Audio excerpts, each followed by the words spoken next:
养生侃侃而谈，健康如约而至。我是你们的好朋友木子。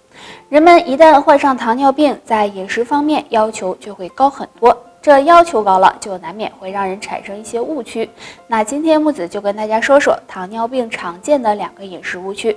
第一个是吃无糖食品不会影响到血糖。现在市面上的无糖食品有很多，但这些无糖食品其实跟普通食品是没有区别的。它在制作时所用的食材和添加剂吃多了，还是会使血糖升高。所以不要以为只吃无糖食品就不会影响血糖。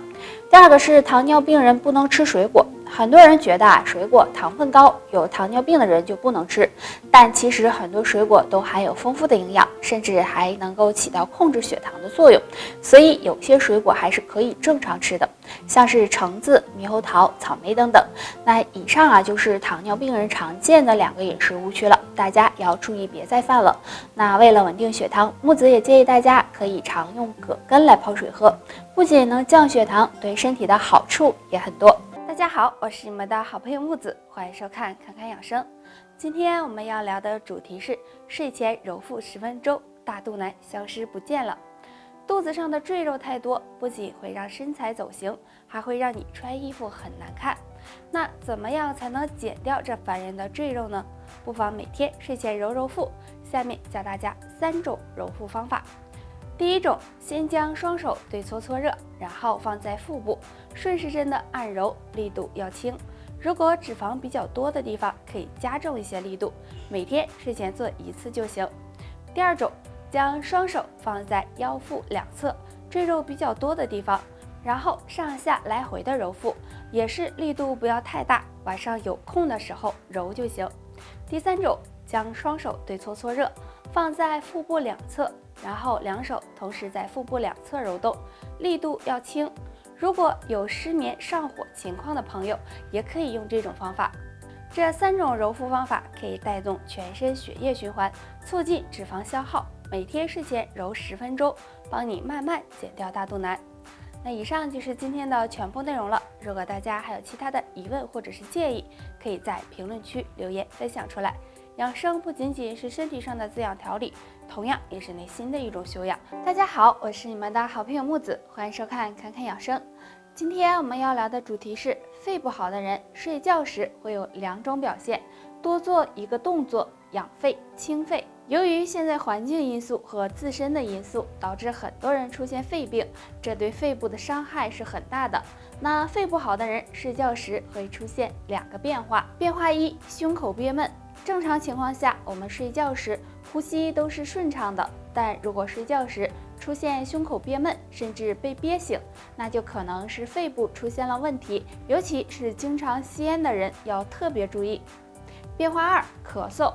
感冒咳嗽是很正常的，但如果不是感冒，睡觉时经常出现咳嗽的症状就要小心了，这也是肺部受损的信号。那肺不好的人可以常做一个动作，让肺部慢慢变健康。敲打肺腧穴。每天睡觉之前坐在椅子上，双腿分开，2手放在大腿上，微微闭眼，全身放松，然后2手握成空拳，轻轻地敲打背后的肺腧穴，从上到下拍打1分钟左右。那这个动作可以舒畅胸中之气，有健肺养肺的功效。那以上就是今天的全部内容。如果你还有什么问题，可以给我们留言。养生不仅仅是身体上的滋养调理，同样也是内心的一种修养。大家好，我是你们的好朋友木子，欢迎收看侃侃养生。今天我们要聊的主题是肺不好的人手会出现2个异常。日常生活中，很多人会出现不同的肺部问题，影响自身的健康。如果肺部出现问题，我们的手会出现一些异常。如果都没有，说明肺部还算健康。异常1，拇指肚出现干瘪。我们的大拇指其实是肺部的反射区，正常情况下，大拇指肚应该是圆润，并且有弹性的。但如果发现拇指肚出现干瘪，而且弹性较差，就要考虑可能是肺部出现问题，特别是经常吸烟的人更要注意。异常2，手脚冰凉，遇冷发紫。很多人都有手脚冰凉的情况，这是因为气血不足导致的。如果手脚冰凉的同时，手指遇冷就发紫，就可能是肺功能受损了，而且还会有手指僵硬的情况出现。如果你也有这2种情况，就要引起重视了。平时多加注意，避免一些抽烟的场所，自己也要少抽烟，这样才能让肺部更加健康。如果大家还有其他的疑问或者是建议，可以在评论区留言分享出来。养生不仅仅是身体上的滋养调理，同样也是内心的一种修养。大家好，我是你们的好朋友木子，欢迎收看侃侃养生。今天我们要聊的主题是每天刮手指3分钟，改善肺气不足。日常生活中，我们常说的肺气不足，从中医的角度来说，就是肺气虚。大多数是因为久咳伤气、悲伤不已、劳逸不当所导致。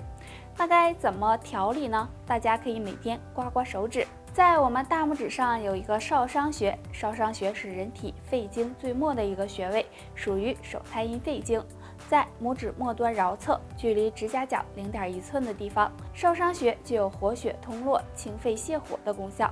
按摩时可以用刮痧板来刮拭，或者是用大拇指轻轻的掐揉都可以。每次按摩3到5分钟，感觉酸痛为宜。每天早晚各按1次，可以达到理肺气的作用，对补足肺气有很好的效果。那想要改善肺气不足，不能急于求成，要慢慢的进行调理。日常生活中要保持健康的饮食，有一个好的心情，还有加强体育锻炼，有利于改善肺气不足。那以上就是今天的全部内容。如果你还有什么问题，可以给我们留言。养生不仅仅是身体上的滋养调理，同样也是内心的一种修养。大家好，我是你们的好朋友木子，欢迎收看侃侃养生。虽然现在生活水平提高了，但是各种疾病呢也随之而来。在人们还没有弄明白3高是怎么回事的时候，现在呢又出现了第4高，高尿酸。其实尿酸高多半都是吃出来的，所以不想尿酸升高，下面这3种食物最好别往嘴里放。第一种，海鲜类食物。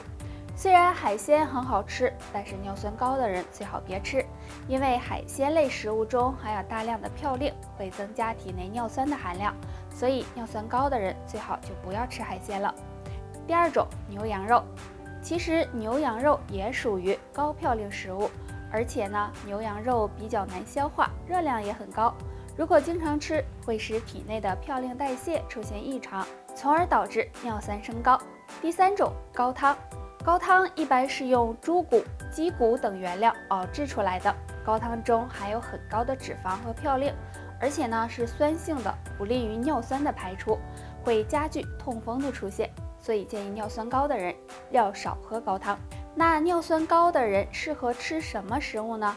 可以多吃高钾质食物，如香蕉、西兰花等。钾质可以减少尿酸沉淀，有助尿酸排出。还有多喝水，也可以促进尿酸的代谢，帮助预防痛风出现。好了，以上就是今天的全部内容。如果你还有什么疑问，可以在下面评论区留言。哎呀，木子啊，这咋的了？我这总感觉嗓子，有东西堵着，还有点痒。你那多喝点水吧。哎呀，没事儿，可能是秋天天太干的事儿。嗓子不舒服，老是干痒有痰，下面教大家一个小方法，或许能帮助到你哦。那我们要用到的就是刮痧板了。如果没有刮痧板，那也可以用硬币，刮的位置就是肘窝，从上往下刮。如果觉得疼，那就涂点润肤乳，每个手都刮100下，刮一会儿呢会出痧，这个是正常的。刮1次，等痧快没了再刮，对缓解嗓子干痒、有痰、咳嗽有很好的效果哦。大家呢可以试一试。得啦，就叭叭到这儿吧。大家有什么想要知道的问题，可以给我留言哦。下期见吧，拜拜。